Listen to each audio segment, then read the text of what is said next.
آپ نے سنا ہوگا حضور نے سورہ رحمان کے بارے میں فرمایا ہے، سورۃ الرحمن عروس القرآن، یہ سورہ رحمان جو ہے یہ قرآن کی دلہن ہے۔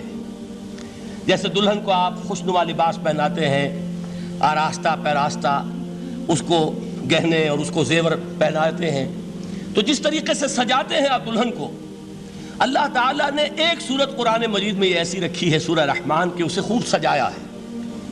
اس میں الفاظ کا در و بست، اس کا اپنا ایک ڈیوائن میوزک ہے۔ وہ تو اللہ تعالیٰ قراء جو ہے، خاص طور پر مصر کے قراء، اللہ تعالیٰ ان پر رحمت نازل فرمائے، ان کی خطاؤں سے درگزر کرے۔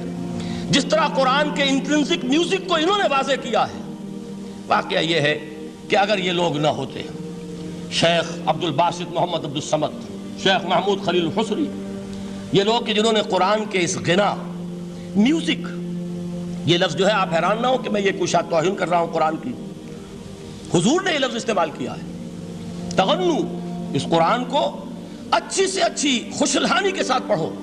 من لم یتغن بالقرآن فلیس منا، جو قرآن کو بہتر سے بہتر انداز میں، اچھی سے اچھی آواز میں، خوشلحانی کے ساتھ پڑھنے کی کوشش نہیں کرتا، وہ ہم میں سے نہیں ہے۔ بلکہ ایک مرتبہ حضور رات کے وقت آپ گشت پر تھے اپنے ساتھیوں کے حالات معلوم کرنے کے لیے۔ حضرت ابو موسیٰ اشعری رضی اللہ تعالیٰ عنہ ایک صحابی ہیں، ان کے گھر کے پاس سے گزر ہوا، وہ رات کو تہجد پڑھ رہے تھے، کھڑے ہوئے کیف کے عالم میں قرآن تلاوت کر رہے ہیں۔ حضور کو بہت پسند آئی ان کی قرات، کافی دیر تک وہاں کھڑے سنتے رہے۔ اب انہیں کیا پتا کون سن رہا ہے، بالکل اسی طرح سمجھ لیجئے ایک بات یاد آئی ہے، حضور فرماتے ہیں کہ جس طرح کان لگا کر اللہ قرآن کو سنتا ہے، کسی چیز کو نہیں سنتا۔ ہمیں نظر نہیں آتا نا، ہمیں معلوم نہیں، ہم قرآن پڑھ رہے ہیں تو سننے والا کون ہے؟ سب سے زیادہ کان لگا کر خود اللہ۔ یہاں اس لیے مجھے یاد آیا کہ ابو موسیٰ اشعری کو کیا پتا تھا کہ کون سن رہا ہے؟ وہ اپنی کیفیت میں نماز میں تہجد میں قرآن کی تلاوت کر رہے تھے، اور ظاہر بات ہے ان کے گھر ایکڑوں میں بنے ہوئے نہیں تھے، ایک ایک کمرہ، ایک ایک کوئی حجرہ، ایسے ہی تو گھر تھے نا صحابہ کے، لہذا حضور پاس سے گزرے، آواز آئی، کافی دیر سنتے رہے۔ اس کے بعد آپ تشریف لے گئے، صبح فجر میں ملاقات ہوئی تو حضور نے تحسین کے انداز میں فرمایا، یا ابا موسیٰ انک قد اوتیت مزمارا من مزامیر آل داؤد، اے ابو موسیٰ تمہیں تو آل داؤد کے سازوں میں سے ایک ساز اللہ نے عطا فرما دیا ہے۔ جس طرح حضرت داؤد، لہن داؤدی مشہور ہے کہ جب وہ پچھلے پہر رات کو حمد کے ترانے الاپتے تھے، قرآن میں ہے کہ پرندے شامل ہو جاتے تھے ساتھ، اور پہاڑ وجد میں آتے تھے، پہاڑ بھی ان کے ساتھ شریک ہوتے تھے۔ تو جس طرح کا اللہ نے ان کو لہن عطا فرمایا تھا، حضور نے تحسین کے انداز میں فرمایا، ہے ابو موسیٰ اشعری، اللہ نے تمہیں بھی آل داؤد کے سازوں میں سے ایک ساز عطا فرمایا۔ بہرحال قرآن مجید کا جو یہ میوزک ہے، قرآن کے الفاظ کا جو حسن ہے، جہاں تک حسن معنوی ہے وہ تو ہر لفظ میں ہے، لیکن یہ حسن ظاہری، حسن صوتی، حسن لفظی، یہ اپنے کلائمیکس پر آپ کو نظر آئے گا سورہ رحمان میں۔ لیکن قرآن میں یہ سورت اس اعتبار سے بھی ممتاز ہے، اس کی 4 آیات پر ذرا توجہ کریں گے، عجیب حقائق سامنے آئیں گے۔ جہاں یہ قرآن مجید کے حسن صوت اور حسن لفظی کی معراج ہے، وہیں اس کی پہلی 4 آیات میں 4 چوٹی کی چیزوں کا ذکر ہے، سب سے اونچی چیزیں۔ پہلی آیت کیا ہے؟ الرحمن، ایک آیت ہو گئی۔ رحمان کیا ہے؟ اللہ کا نام ہے۔ کبھی آپ نے غور کیا اللہ کے ناموں میں سب سے پیارا نام کون سا ہوگا؟ رحمان۔ کیوں؟ اس کا مادہ کیا ہے؟ رحمت۔ ہمیں سب سے بڑھ کر جس چیز کی ضرورت ہے وہ کیا ہے؟ رحمت خداوندی۔ نام اچھی طرح سن لیجئے اس حضور کے قول کو۔ حضور فرماتے کوئی شخص جنت میں مجرد اپنے عمل کی بنیاد پر داخل نہیں ہو سکے گا جب تک کہ رحمت خداوندی دستگیری نہ کرے۔ کسی صحابی نے بڑی ہمت اور جرأت کا ثبوت دیا کہ پوچھ لیا، کیا حضور آپ بھی؟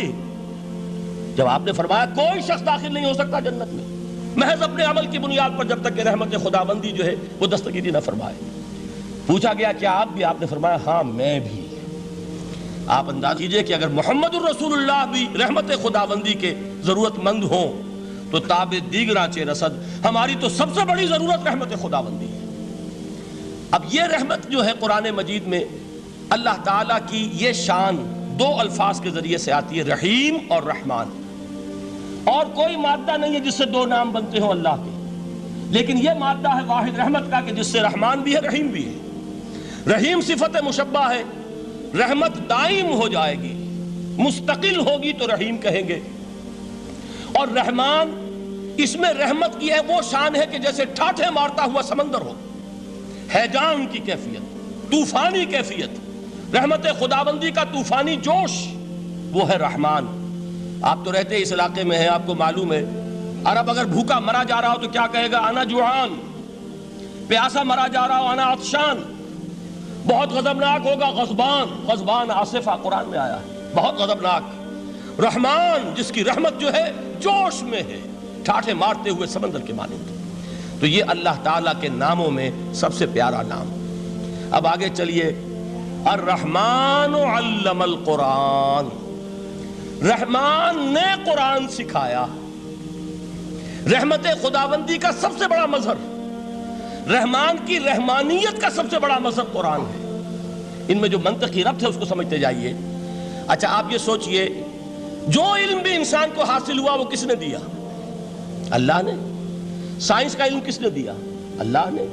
علم آدم الاسماء کلہا، وہ علم الاسماء جو حضرت آدم کو دے دیا گیا تھا ازل میں، یہ اسی کا ظہور ہے، یہ اسی کی ایکسفولیشن ہے جو ہو رہی ہے اور ہوتی رہے گی ابھی۔ اور دوسرے علم ہے وہ کس نے دی؟ اللہ نے دی۔